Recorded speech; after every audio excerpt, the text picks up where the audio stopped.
All right. Well, hello, everybody, wherever you're watching from. We are live, and I'm really super excited. If you've been following the posts that I've been putting out there, we've got a very special musical guest here tonight. But just before we bring him on here, I want to let everybody know that you're going to have an opportunity to speak to our guest tonight. And the best place to do that would be go to the YouTube channel. If you're watching on the YouTube link on our website, just click on the YouTube channel button, and there's a chat room in there, and our guest and myself will be able to see all your questions and comments. And if you're really brave, get your webcam and your microphone out, and we're going to share a link a little bit later on where you can come on live and talk with our guest. Who's our guest? I should probably tell you. If you're from Sarnia, you already know his name. Eric Ethridge is here tonight, and he's got lots to share with us. He's committed to giving us a full hour of his time, and we're going to switch over. And let's see if we can get Eric up here. Coming up. There we go. Eric, how are you? I am great, David. Thank you for having me, man. Thank you for spending the time to be here. I have to say I was a little surprised actually that I could get your attention for a full hour. It's all good. Because you're a busy guy, and I want to say congratulations, but congratulations on so many things. Where do you begin? That's really kind of you. Thank you. I appreciate it. Where do you begin? So many things have happened in the last 2 years. A couple of years, right? Would you say 2015 was really a marker year for you as far as things really taking off? You were doing some covers, like country pop, and one of those songs actually got you some attention in Rolling Stone. Yeah, I think too. Yeah, that's crazy. It's still crazy to me. Where my music career started, I started officially pursuing a career in music in 2014, which at that point we still had no clue what was going on or what we were doing. And I think some days even still we don't know what we're doing. In early 2015 we decided to try and do some YouTube cover videos where we did covers of hit country songs. And they started to gain a lot of traction on YouTube and get us attention from people in Nashville. So I think it was our fourth video in. Third video. We did Andy Grammer's Honey, I'm Good. Okay. We did this bluegrass version of it, which started blowing up too on YouTube. And Rolling Stone, the country Rolling Stone, arm of Rolling Stone magazine online, did an interview with Andy Grammer talking about how he was going to do a country version of the song, but then it was like, but Canadian singer Eric Ethridge already beat him to it, and they put a link to the video in it, which was pretty amazing. We didn't even know about it till 2 or 3 months after. My keys player was scanning through Google and found it. So I was like, whoa, right. I'm in Rolling Stone magazine. That's crazy. Yeah, well, and that's very complimentary to what you're doing, and let's carry on to the CCMA Awards. When you in 2016, just last year, you got the Discovery Award. Yeah, man. And out of a panel, are you overwhelmed right now, Eric? Because there just seems to be so many great and cool things happening for you. Overwhelmed, yes. There's a lot of things that have happened in the last couple of years. So maybe I should tell people about the Discovery program and why that was significant. Sure. Well, so the way that it works in Canada, there's a program that started maybe 4 or 5 years ago now. And what they do is they take applicants from all over the country and they essentially narrow it down to the top 6 in the country. These are acts that are emerging artists. And then they bring those acts to Toronto. They fly them in for a boot camp. It's a week in Toronto where they put you up in a hotel. They feed you, which is awesome because I like free food. And we got to meet some country stars. We got to meet record labels. We got to meet agents. We got to meet just a whole bunch of industry people. And then 6 months later or so in Country Music Week, there is what I call the showdown. And the showdown is where they get pretty much every radio person in the country is at this little concert showcase. Everybody gets 3 songs, and it's kind of like a battle of the bands. The winner of that showcase, there's secret judges throughout the crowd. The winner of that wins a Canadian Country Music Award. It's called the Discovery Award. So I was fortunate. Sorry, go ahead. Yeah, it's a long, arduous process. There's a lot of evaluations involved. There's like an essay. There's a panel interview. You get interviewed by Country Music Television, the president of the Canadian Country Music Association. There's a couple other people in there as well, and it essentially was a really, really great experience. But I think the interview was more, why. What are you passionate about? Why are you an artist? Why do you do what you do? And yeah, so that was good. Well, let's ask you that question then. Let's ask you about the essay. Why are you an artist, and why do you do what you do? Yeah, well, a number of things. I think for me, it's not just about playing music. That's sort of a general theme. Not only am I a musician, but I'm also a doctor of chiropractic. So that's my day job. That's my profession, I guess you could say. And then my profession, I'm also a professional singer. But and really at heart, I'm an entrepreneur. I'm a business person. But I think a lot about my why. There's a famous writer named Simon Sinek. Have you ever heard of Simon Sinek? All about the why. All about the why. Your why should make you cry. Yeah, exactly. So Simon, I love his book. It starts with why. And that I read that a couple years ago.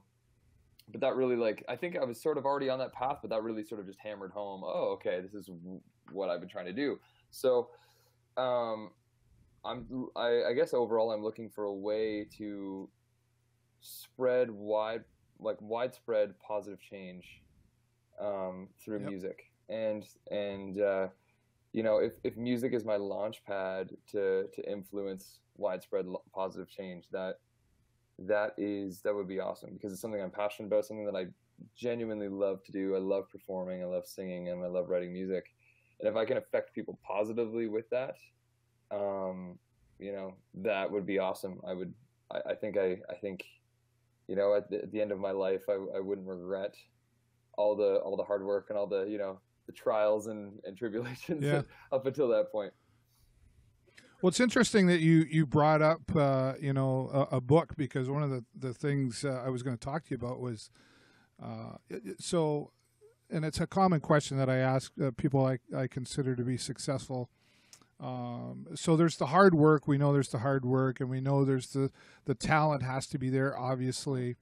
But it really, a lot of it comes down to mindset as well, right? And what do you surround yourself with, and what kind of books are you reading, and what kind of things, all those different things, what are you doing to get this up here in the right mindset to accomplish what your accomplishment? I mean, your resume speaks for itself, right? Thanks, David. I appreciate it. I 100% agree with you. First of all, I think mindset is absolutely paramount in any sort of venture like this. I read now, because I'm on the road all the time, I listen to a lot of audiobooks. Right. It's just a way for me to absorb through osmosis information as I'm on planes, and I think I have a little bit of ADHD, so I suck at sitting and reading for long periods of time. The last book I was working on 2, which was Tony Robbins' Money Master the Game. I don't know if you've heard of that one.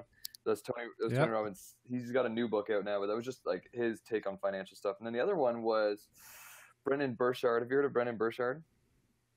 I can't say I have. He is a motivational speaker. He's got a book called The Motivational Manifesto, which got a lot of really good reviews. And I find I read about motivation in general, what motivates people. Willpower is interesting to me.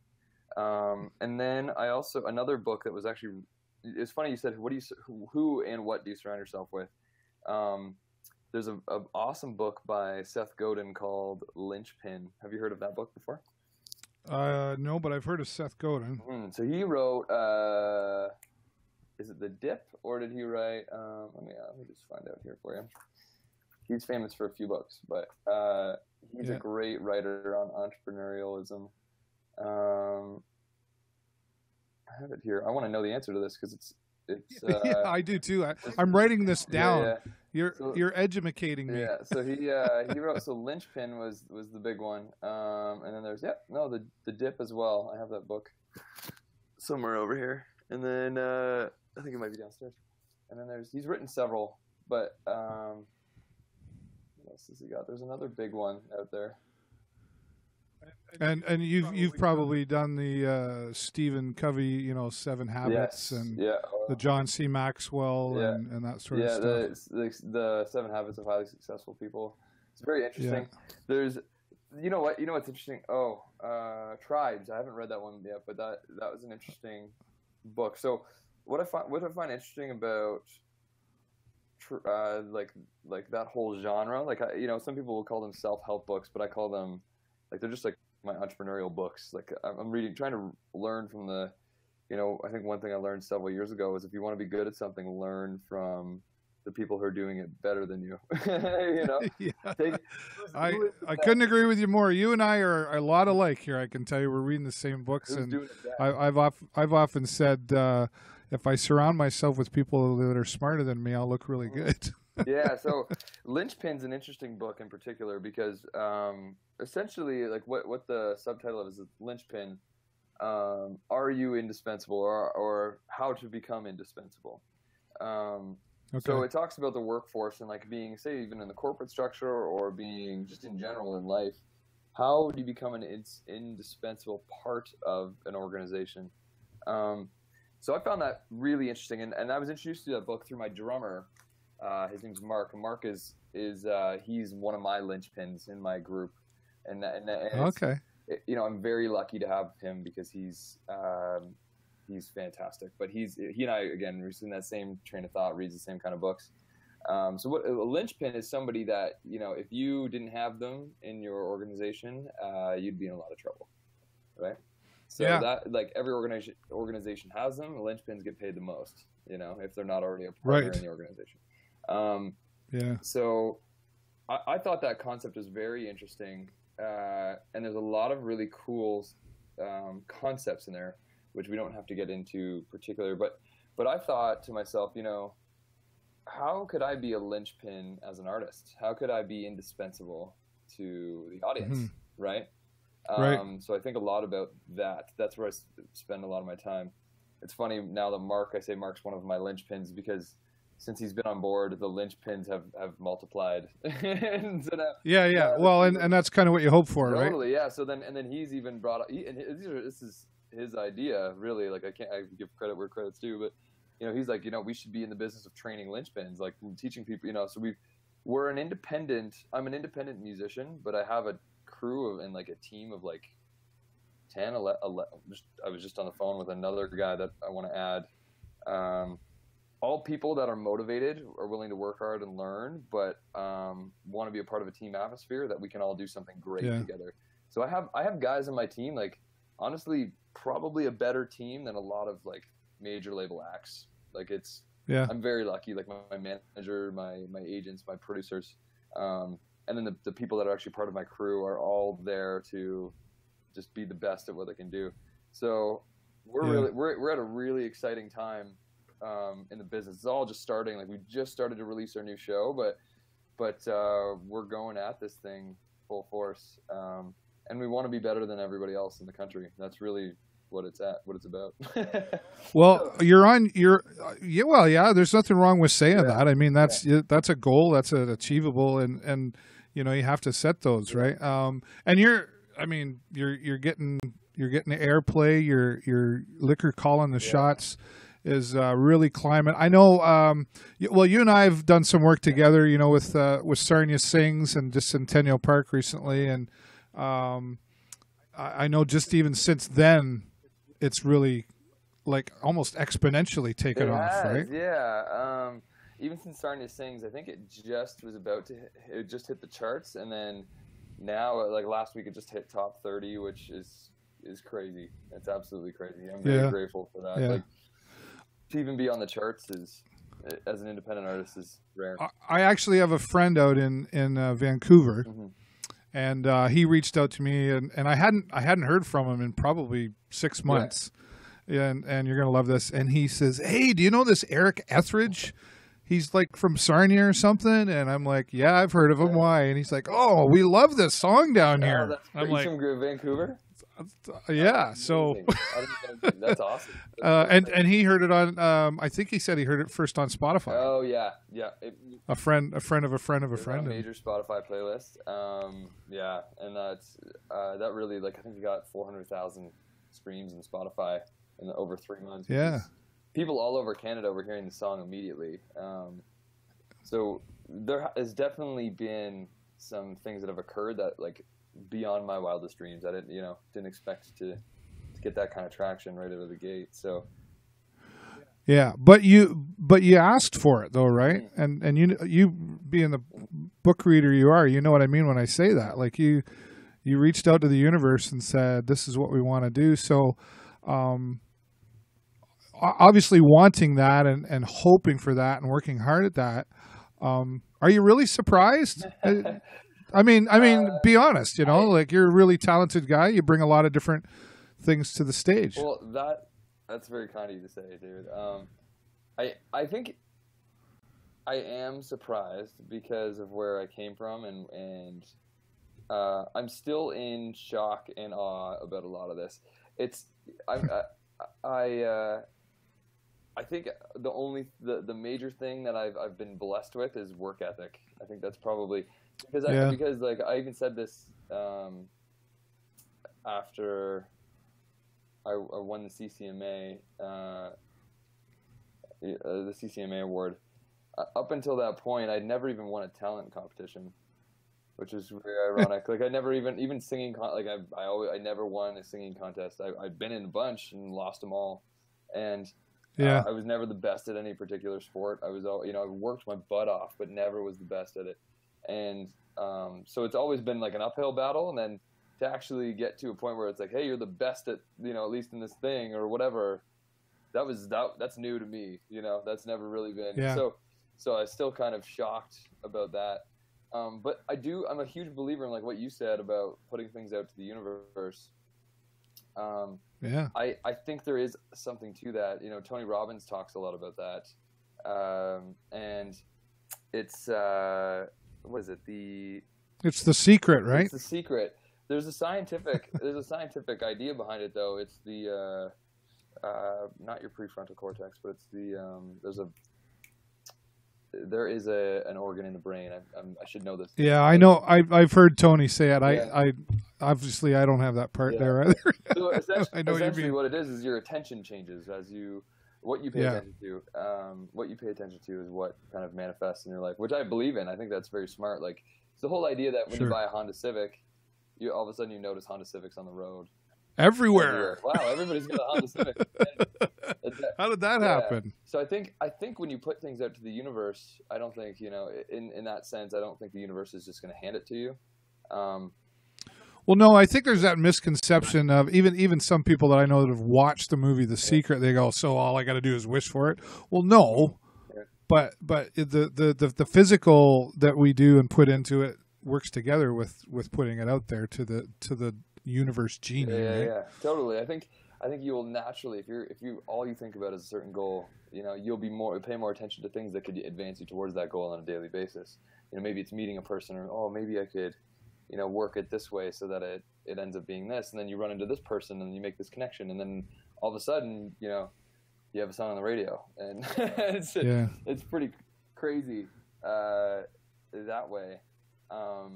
But it's now when you said sorry, when you mentioned earlier when we started this part of the conversation about being surprised, you made a comment that said, considering where I come from. Share with the audience, where did you come from? What do you mean by where did you come from? I think not like, obviously I'm not where I physically came from or like geographically came from, but I guess my experiences growing up.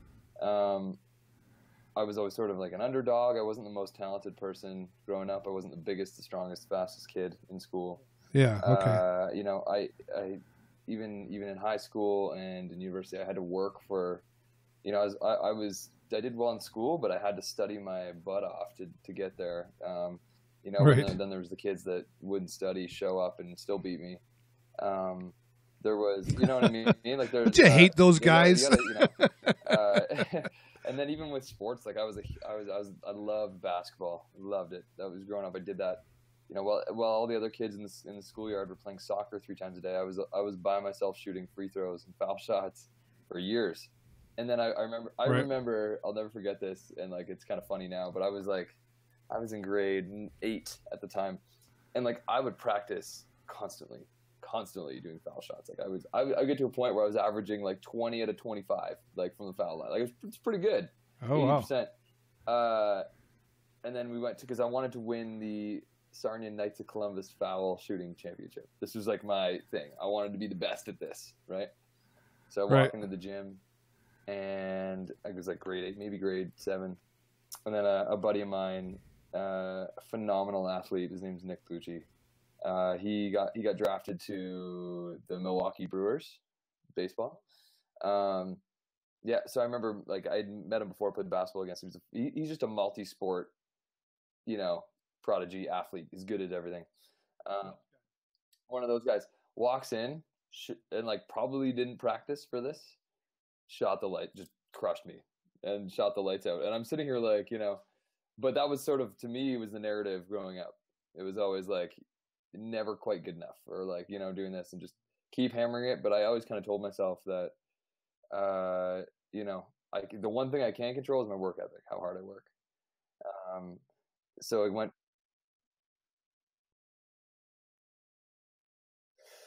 Music, and that's what's really strange about this is like music. I started playing guitar at 16, just because my older brother did it, and he was in a band, and I thought, you know, their band's pretty cool, so I wanted to try it. I quit the first 3 times I tried to learn guitar. The third time it stuck. I bought a guitar, so I had to learn it, and all my friends played guitar. All of them are better than me at guitar. Oh, that's my girlfriend, Jen. Hey, Jen, how you doing? You're on TV. Hi, Jen. She's like, oh. Like, hey, oh. That's okay. It's her first cameo. Yeah, where was I? Oh, yeah, but again, like, you know, my friends would all play guitar. And so it's funny. It's kind of nice because if we all have like a bonfire, there's 10 of us there. We can just pass around the guitar, and everybody can play. Sure, circles. That's pretty cool. Yeah. Yeah. That's where it came from. But I think in grade 11, I kind of always thought I could sing, but not like, you know, nothing special really. And so I slowly just started showing people, and people were like, "Really? Like you can actually hit a note, you know?" And you're actually pretty good. Well, it's like it's not the worst thing ever. And then, but how I used to sing back then definitely is way different than how I sing now. Much more experience now. Even listening to my old demos, I cringe listening to them. Yeah. So that was, grades like 16, 17, I'd say, is when I started. And then I started going to coffee shops, and I started playing, you know, open mics and talent competitions and in my residence, and just getting over the fear of performing was a nightmare. It was just such a nightmare.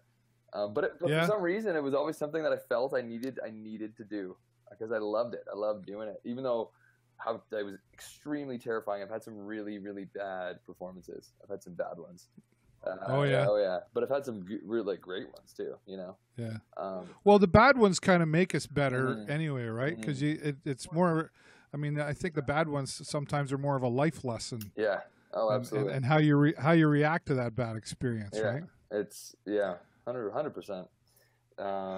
Yeah, absolutely. So that was, I mean, that kind of ventured into, I guess, probably from 2007 to 2014, I guess I kind of learned to play guitar, and I started writing songs. Yeah. So when did you know? Like, when was that? What do they call it? The aha moment that you said, you know what?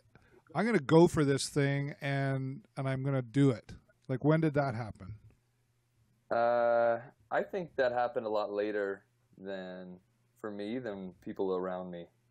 Oh, I okay. think when we decided, like, okay, so in 2013, like November, I was in chiropractic school, and somebody called me. This person's now my manager. She's been my manager ever since 2013. But she called me out of the blue one night and was like, "I think you should do music." And I was like, nah, it's insane. I'm gonna be a chiropractor. Why would I? I'm not gonna, I'm just spending all this money to be a doctor, and I'm not gonna switch gears now and be a Yeah. bum musician, living on my parents' couch again. Uh, so, um, but she was like, yeah, I honestly think you got it. And if from there, I showed her a few songs that I'd written in my basement at chiropractic school. She thought they weren't bad, so she sent them to actually who's now my senior manager, which is the manager of the band Headley and Big Wreck. Yeah. So he heard it. He's like, oh, it's not bad. Yeah, you should definitely see where this goes.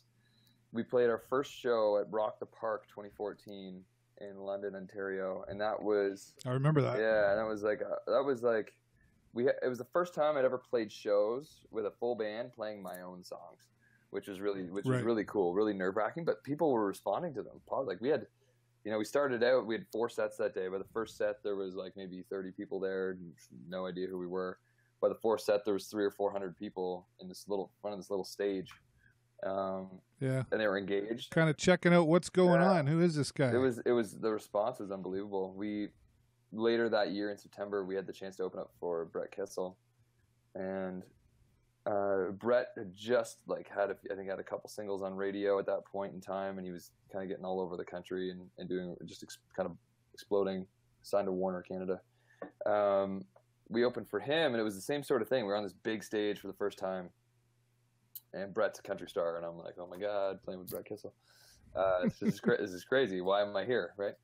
And we started playing. We sound checked, and some people sort of wandered over, and like, oh, like they started clapping for sound check, and it was like, oh yeah, no, we haven't started playing yet. We'll be back, and like we're back 10 minutes. So we came out and played. By the end of our set, there was like 1,000 people around the stage, and it was really cool, but just again, very unexpected. I did not expect that to happen. And I remember going backstage, and one of the organizers was like, Eric, you got to go out front. I was like, why?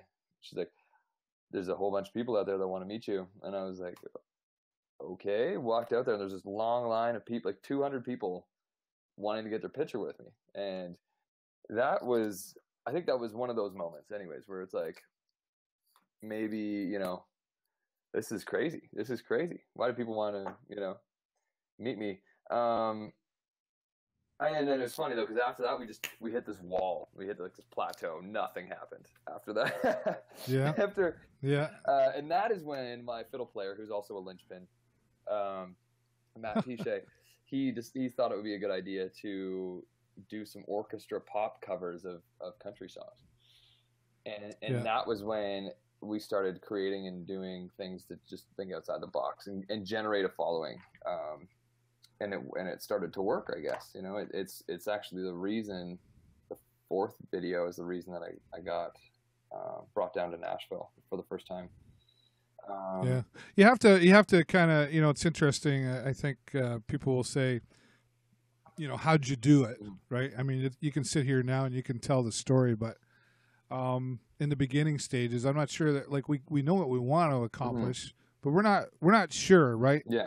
But we just say, I don't know how I'm going to do it, but I just am. Yeah.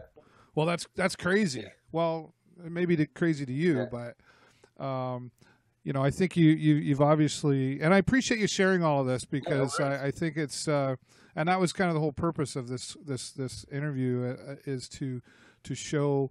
I think people look at celebrities and people like yourself with success, and oh wow. I don't think they really understand the behind-the-scenes effort that goes on, because the only time they really see you is, when they're on the stage or in the video or whatnot. Except that I will say just in the short time that I've known you and the brief conversations we've had, community is really important to you, and you seem like a roots kind of guy. Like your feet are here, even though you're all over. Is that accurate? Like, because you've been involved, like say Sarnia Sings and lots of other things. Mm-hmm. Sarnia is important to you. Sarnia is important to me. I mean, this is where I grew up, and this is where I live now. So the city and the people in it created, just kind of shaped me for who I am. So I'm really grateful for just the experiences I've had in this town. And yeah, like I think, I think it all comes back to my why, right? Like the reason why I do what I do is I want to use music in such a way to create widespread positive change. And I hope that it's my platform for it. Maybe it's not, or maybe it's a stepping stone to another, hopefully bigger platform where I can influence as many people positively as possible. So, but to me, like Sarnia is a big part of my life. I think, being from this town and being raised here, I think, like I lived in London, I lived in Toronto. They're all great cities, but I'm so glad to be back here. We have a lot of blessings being in the city that I don't know if people realize sometimes. In the city, I agree with you. I actually, just before I came here to interview you, I had a meeting and we got talking about and I'm no stranger to saying it. I truly believe in the greatness in Sarnia. Mm-hmm. And there is so much here that is unrecognized, and but it really is a positive place to live, regardless of whatever else might be going on in the city. I mean, I find anyway, but maybe that's just from who I surround myself with. And similar to what you're saying is, I don't do negative very well at all. No, and I guess we probably, no matter where we live, we probably take advantage of where we live. Take it for granted and don't mean to. But you also seem very, at least with me, and I've observed, you just love people, and you're never in a rush to run away. I mean, if you got to be somewhere. Yeah. I mean, even recently, I noticed you had to go. Oh, I got to get to Toronto. But after you said that, there were people wanting your attention, and you gave them another 40 minutes. Yeah, this might explain why I'm always late. Yeah, but that's important to you. For sure. I love people. I love talking to people, getting to know people, and connecting with people. That's one of the things I love about being a chiropractor is one-on-one. I get to do that all the time. For sure, I think that's really key, and I think that's also part of the goal and the mission, and to be able to do that and that's I think this is just based on what I've studied and learned from other artists and performers, is the key to performing is the connection between the singer and the audience. So, it could be as simple as taking your sunglasses off so you can look people in the eyes when you're singing to them. I agree. It could be going into the crowd. It could be singling somebody out from the crowd. It could be making a moment that's special to those people. And I think that's where when performers do that, I think they have a lot more success. Some of the best ones in the world can connect with them, right? Because people are looking for connection, I think. And sure. I think it's and if you can do that and deliver like a positive message at the same time, I think it's very valuable. Yeah. Well, you do that, I mean, in your performances, your live performances. And again, just from observing you talk to people and how you are with people, your demeanor is it's sincere. And I think that goes a long way with people, right? Because we all get in a hurry. We got to get places sooner. Like you can't miss the airplane, but you can be late getting in line, right? Totally. So it's and I've had people, I've heard people talk about you and make those compliments. So it's not just me. It's similar amongst a lot of people. That's great to hear. Good for you doing that. Well, because I think sometimes we get busy, no matter what it is we're doing and what we're achieving. Our successes can take over us sometimes. Yeah. And we have to kind of breathe and hold on. Otherwise, it can take off in a direction that we don't know how to handle. Yeah. And you seem to be handling it very well. So good for you on that as well. Thank you. Let's talk more about. I want to talk more about your travels. Sure. And one of the questions I have is: so you have your practice. How do you balance between you've got your practice and you've got your other profession and you've got a lovely lady in your life and family? How does that work out? It is. I have a very patient lady in my life, and my family's been great, been super supportive, and my patients have been very supportive. I think, so a balance is tough. I tell people that I'm a chiropractor part-time and I'm a musician full-time. Good for you. They're both almost full-time. They could be easily. I could work 24/7 if I wanted to. Sure. But you have to, I have to cut schedule in relaxation time, and you can't serve from an empty vessel, right? So you have to regenerate. But I'm lucky in that I'm a business too. I own two businesses. I own the music business and then the chiropractic business, and I generally get to call the shots in the chiropractic business. Where when I'm taking a week off and the liquor's calling the shots the other half of the time. I had to do it. I just teed that one up weird.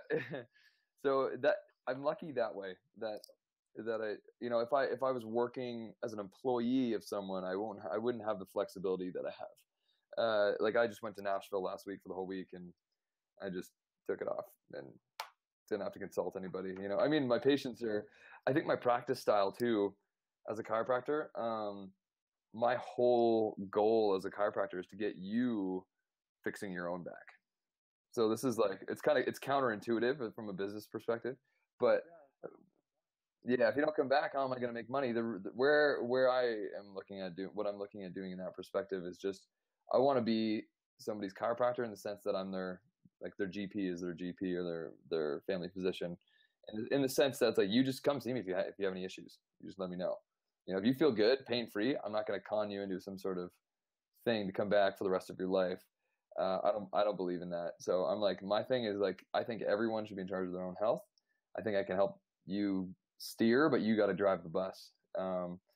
So it actually my practice style lends itself well to having to leave the country.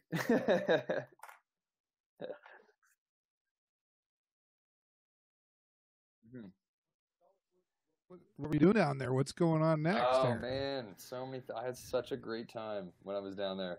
I haven't been to Nashville since last September. I was down briefly writing and I forget what I was doing. Every time I go down there, I'm writing songs. Right. And meeting people. And was this with Brian? No. So Brian Howes, he's in LA. So I was in LA. Oh, okay. Pretty much most of all last October, I was in LA living on his couch. Okay. And it was great. It was great. It was awesome. I was in the studio every day. I learned, working with a hit producer, songwriter. Yeah. I couldn't believe it.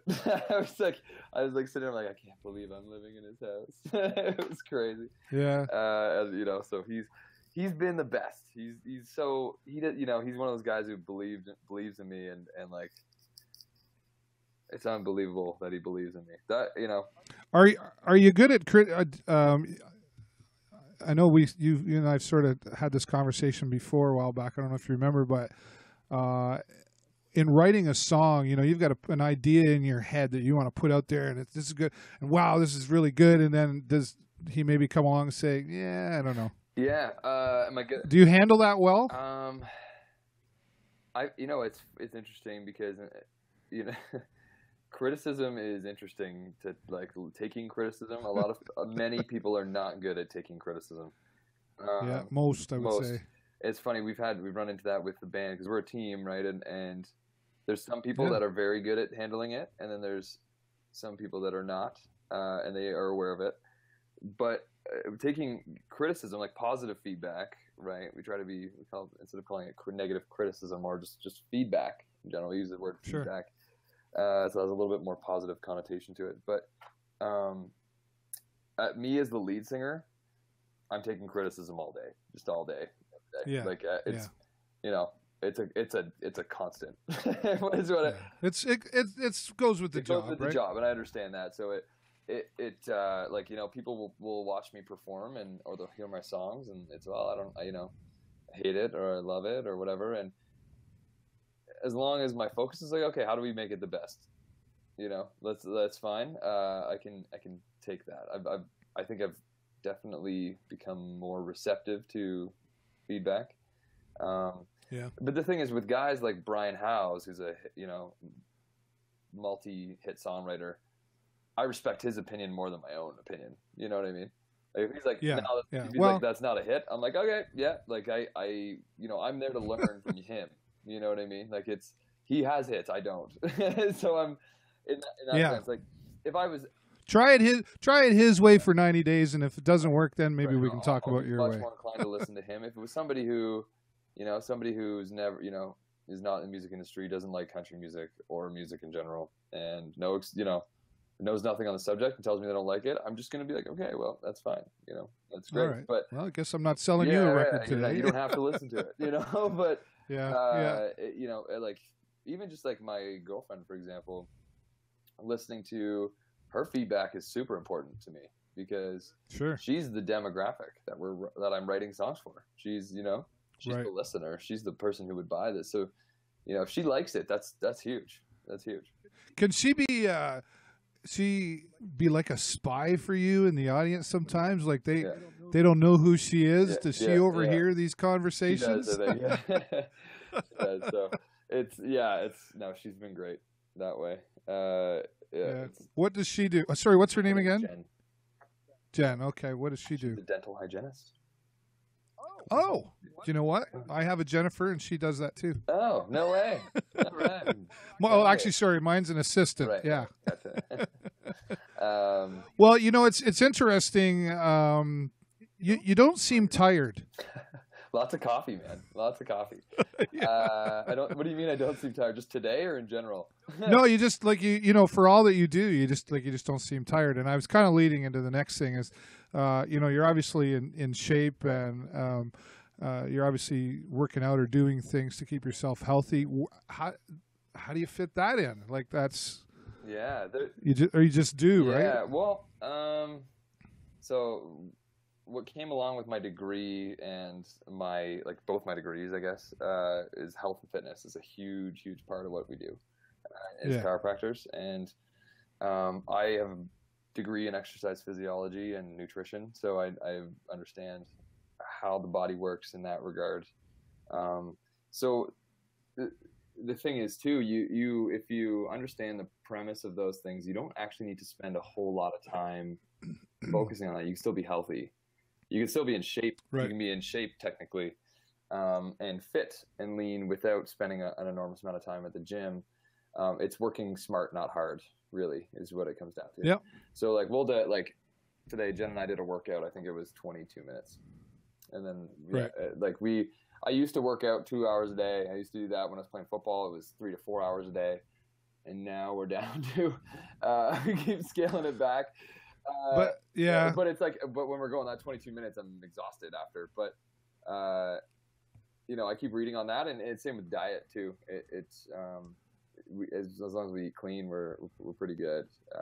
But sleep is key. Well, that's called I don't know if you ever heard the slight edge. The slight edge, no, haven't heard of that.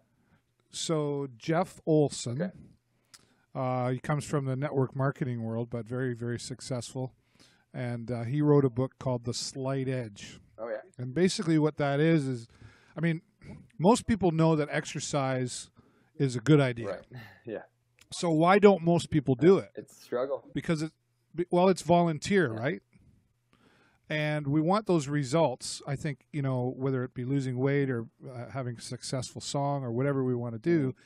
And the slight edge is basically doing tiny little things that seem not to make a difference, but compounded over time.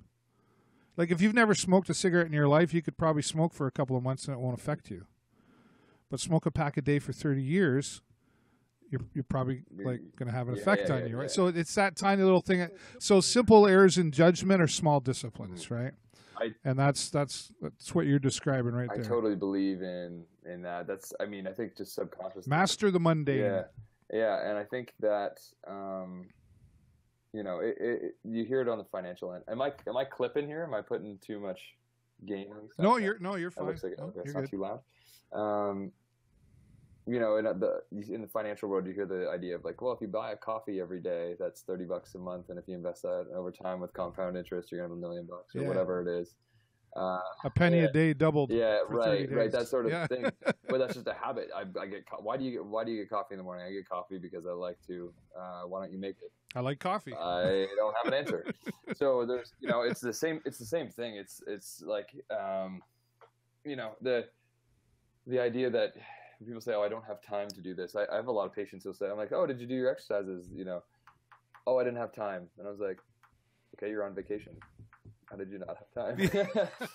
I just was like, okay, all right. So, but you know, you tend to make time for the things that are important to you. But those, I think a really great way to make long-lasting life change is through small incremental changes over time that are sustainable. Really, I think that's right. Yeah, 100%. They have to be realistic too, I think. And you know, I mean, I'd like $1 million, but I got to work more than 10 hours a week to get that. Well, I mean, maybe not for the rest of it. Well, okay, don't. Another interesting book is Tim. Have you heard of Tim Ferriss's 4-Hour Workweek? Sorry, Tim Ferriss's the 4-Hour Workweek. I've heard of it, but a couple of times, and it sounds. Now that you're mentioning it again, I better look it up. But no, I really haven't. It's a thick book. I actually haven't read the whole thing yet, but I follow his podcast, and I get the idea of what he's saying. Yeah. There's, you know, but it's the same idea. Like he's just talking about working smart and not hard. Yeah, that's right. There's a book by Michael E. Gerber called The E-Myth. Have you ever heard of that one? That's a good book. I have the audiobook. The E-Myth is the entrepreneurial myth. And so what he talks about, there's a big concept in there that I think about often, which is working on the business versus working in the business. So, for example, if you own a pizza shop, instead of working on, you know, like somebody who works in the business is the person that's physically making the pizzas, physically taking the orders, running the cash register, cleaning the toilets, everything. That person's working in the business. Whereas the business owner, you know, to work smart, not hard, it would be working on the business, developing such a good strategy and system that it runs itself. And they just work on developing the product, things that are of high value of their time. And that's kind of an interesting concept. I find so sometimes when I'm working in the business, for me, for example, when I'm out there performing, that's me working in the business. You know, all the things that I do outside of that, though, like the administrative stuff, the marketing, the planning, all that stuff is working on the whole business. You know what I mean? On the outside of it, so that when the rubber meets the road, it works. So we have a whole system now, which like we're much more sophisticated than we were in 2014. Well, yeah. Well, I've often said you've got to have an episode 1, like when I started my show almost 6 years ago. And if you're bored and want a good laugh, go watch episode 1, and you'll be like, who the heck is this guy? There's no way I would ever go on that guy's show. Right. Yeah. But then, you know, look at episode 298, right? And that's everybody's got to have an episode 1. You just got to start somewhere. Yeah. My episode 1 was not good. Well, they usually aren't, right? But at least we can look back and laugh at them. And I have to say, I really didn't know where our interview was going to go tonight. You know, I knew you're a bit of I knew you were a motivational guy just from talking to you. And, you know, you talk about having a positive impact. You're doing that with your music. But, you know, you spoke down at Centennial Park not too long ago. I did. And did a motivational talk. And I really enjoyed that. I made a point of listening to that and being around for that. It was that's that seems like something in your cards that you want to do too, is motivational speaking. It kind of inclusive to having a positive impact. I've always. It's funny you say that. You're very observant.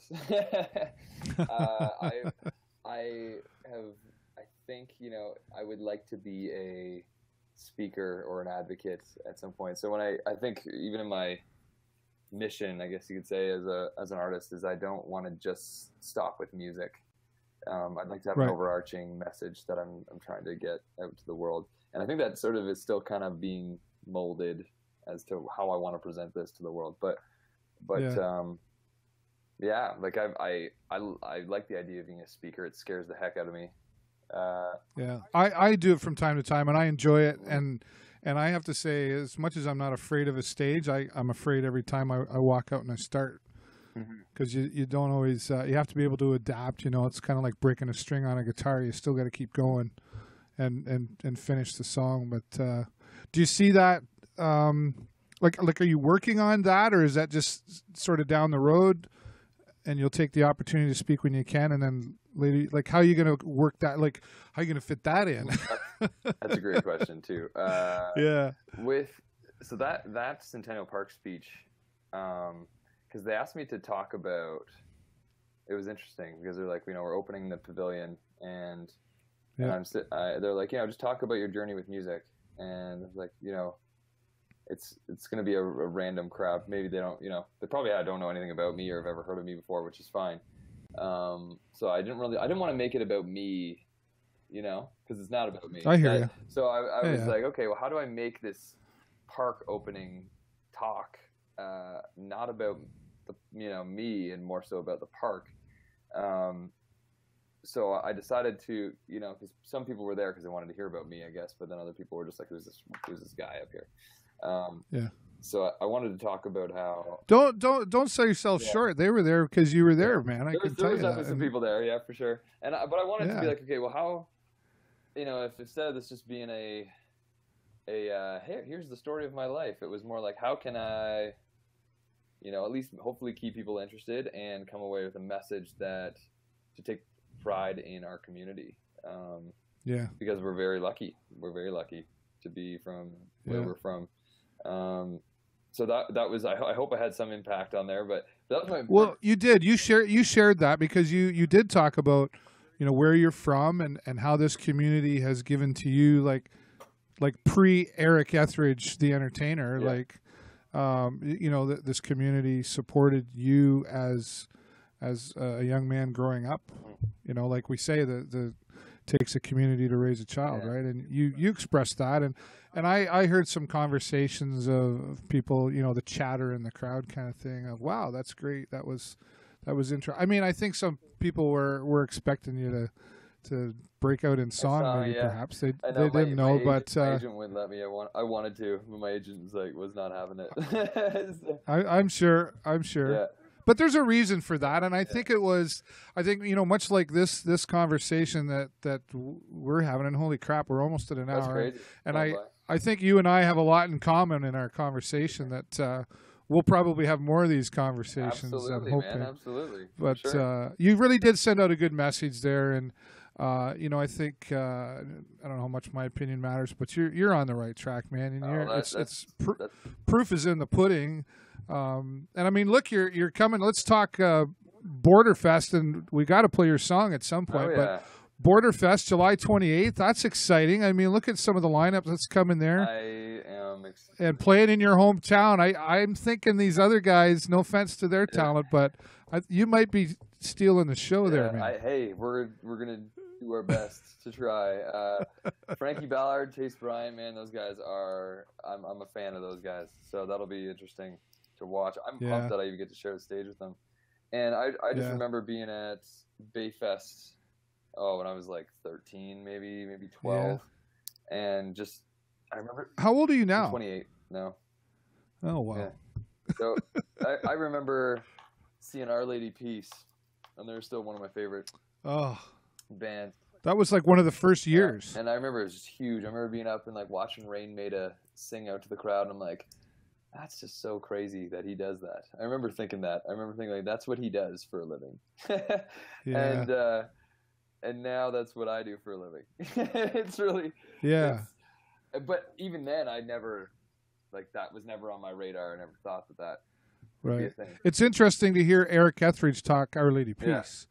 You know, I have to ask the question before we move on to some other things. Influence of music to you. I mean, where does that all? There's different genres going on in your head. There are, 100%. I'll be the first to say I like all kinds of music. Country music is like ingrained in me now, and it was even like 5 years ago. It just my voice seems to lend itself well to what would be considered new country. But I can actually do more traditional, older stuff as well. I actually wrote a couple really cool older, like, traditional sounding songs when I was in Nashville. Okay. And I love those songs. I love them as much or more sometimes as other new poppier stuff is. My influence, I think I just needed a transition to country originally, like maybe 6 or 7 years ago.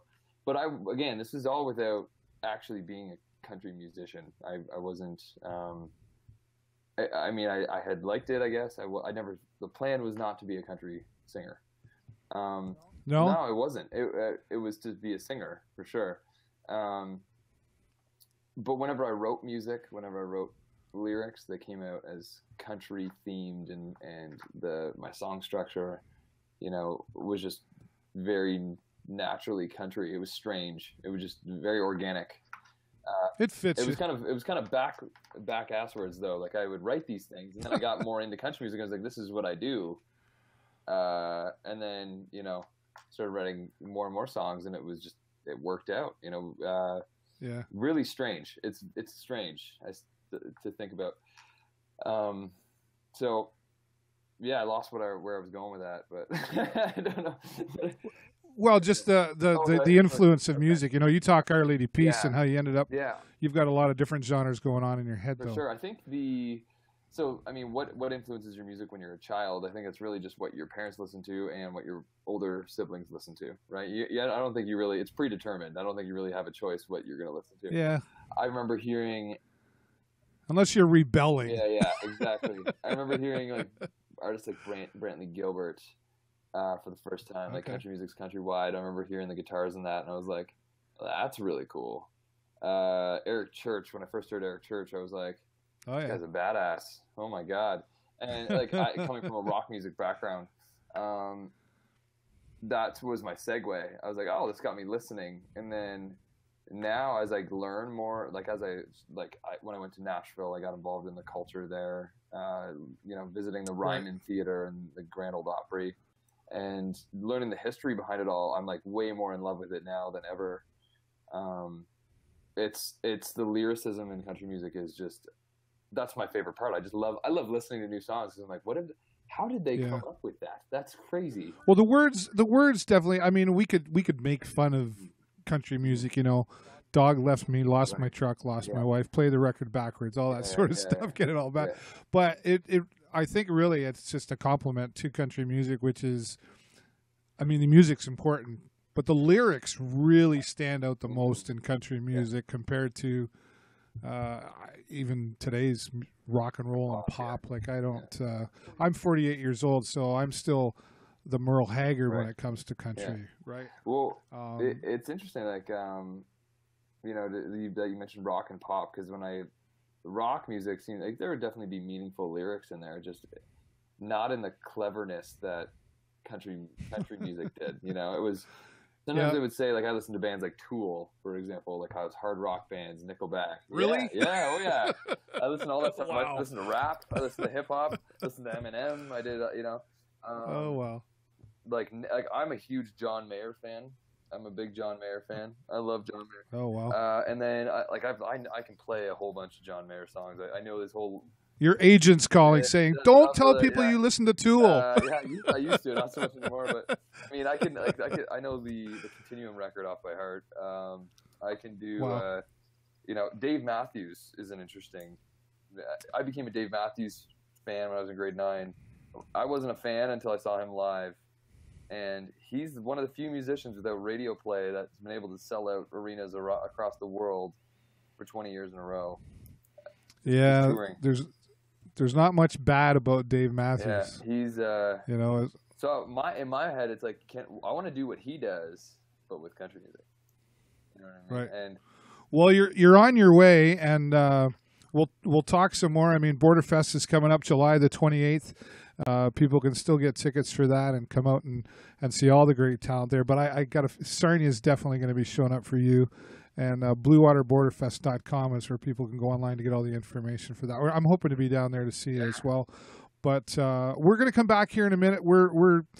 I know we said an hour.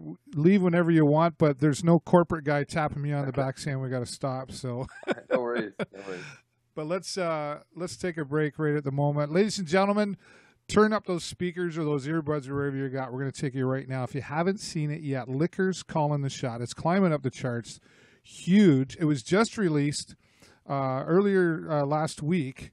And Eric, Sarnia is in this video. And I know Stu Manchi from the Station Music Hall is really super proud of this because a lot of it was shot there. Most of the scenes shot there. Oh, yeah. And then I know Marion and Roland from Cheeky Monkey are really grateful. Was there a reason? Was that on purpose in front of Cheeky Monkey? No, it actually wasn't. It was just a great scene. We were like, okay, I know. Okay. Like, we need he was thinking we need this twist in my eye. I know where to go. Right downtown, center of downtown, by the Cheeky Monkey. It was exactly what I thought. It was sort of a spur of the moment decision. But what time of night did you do that? Because there wasn't much traffic down there, or did you guys just sneak it in? That was like 3:30 in the morning. So yeah, we started filming at like noon that day. 3:30 in the morning on a Monday, not a Friday. Yeah, it was. I think it was a Sunday actually. I think we filmed it. That's awesome. Crazy. It was Right on. Well, let's show everybody now. Turn them up, ladies and gentlemen. Here's Sarnia's own Eric Ethridge. Liquor's Calling the Shots.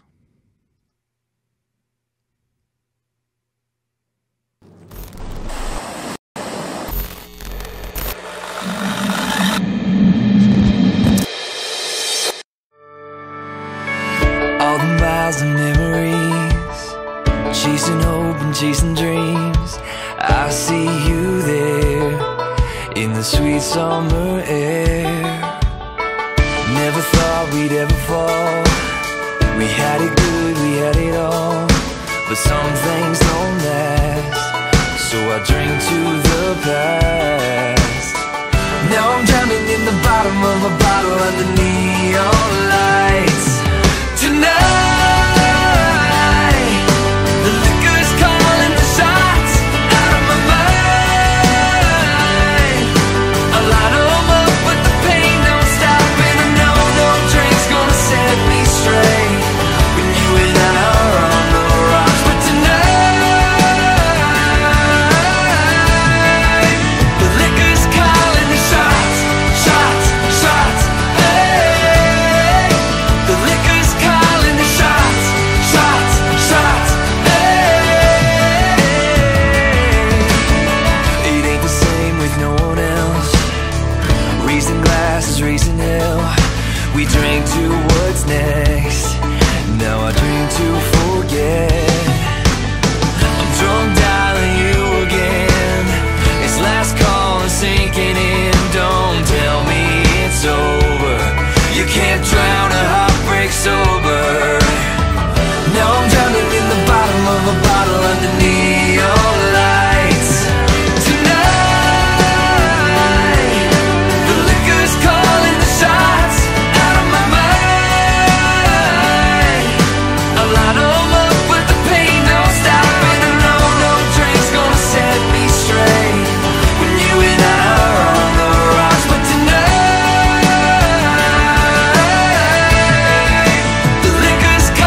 Right. Well, Eric, certainly big success with the song "Liquor's Calling the Shots." Thank you. You got to be really happy about that for sure. Yeah, we're very grateful for how it's turned out, especially from the start when we just had no idea. We had no idea where that was going to go. Well, the liquor's calling the shots. I mean, that's a pretty good. Is that what you call the hook? You know. Yes. I mean, it's not hard to get people to sing along to that, Right. and I think the video. I think at some point, most of us have a story similar. You know. Mm-hmm. And then there's the happily ever after in the end. There was your girlfriend in the video there too. She was. Yeah, she was. Yeah. She was one of the girls who looked like the lead female. Right. So she kind of That's what I thought. Flashed in and flashed out. So that was yeah. Debut. Awesome. Career. How much time did that take just to give people a perspective of how much work goes into making that video? That was we actually, relatively speaking, did that pretty quickly. That was like 12 to 15 hours probably. Yeah. Yeah. Just for that one, we should have realistically had 2 days to do it. That was my first real music video I've ever done, and the next one I want to do. Well, I guess I don't know what the next one will be, but I want to get bigger and better with them. So, you had an idea. You were going to let something slip there, and you caught yourself. I just don't know. We don't know what song's going to be next yet, so we're still deciding our second single. We have a few options, which they're all great songs. It's just strategy and timing, and there's one song in particular that I someday will launch. That it's my favorite. It's my favorite song, and I think I already can see what the video is going to look like. It's going to be amazing. So. Got to do it soon. There you go. You've already got it up there, and you got the vision. Yeah. So I know it's going to come true then, because you're having that good effect out there.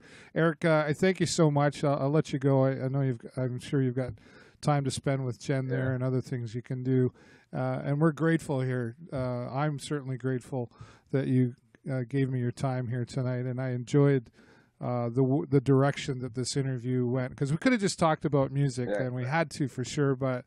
The other side of Eric Ethridge was a joy to talk to. So thank you very much, David, sir, for that. Thank you so much for having me, man. Let's do it again sometime. We will for sure, and stay on here as I wrap up the show, and we'll make sure we stay in touch. Ladies and gentlemen, Sarnie's own Eric Ethridge. He's really becoming a man of the music world, though, and if you haven't checked it out yet, it's Liquor's Calling the Shots. Go to BlueWaterBorderFest.com to get your tickets to see him Friday, July 28th. At Blue Water Border Fest, and ericethridge.com to find out more about this amazing superstar. So glad and proud to have you here, and from Sarnia. Thanks again, Eric. Thanks again, David. You're welcome. Ladies and gentlemen, that's all the time I got for you this week. Don't forget that I'm here every Tuesday night, 8 o'clock Eastern, wherever you're watching from. And Chris, he's jumping on saying hello. And we're going to be doing this again every Tuesday night. And, of course, my weekly show, The Show with David Burrows, comes out. Check us out. Share this all around.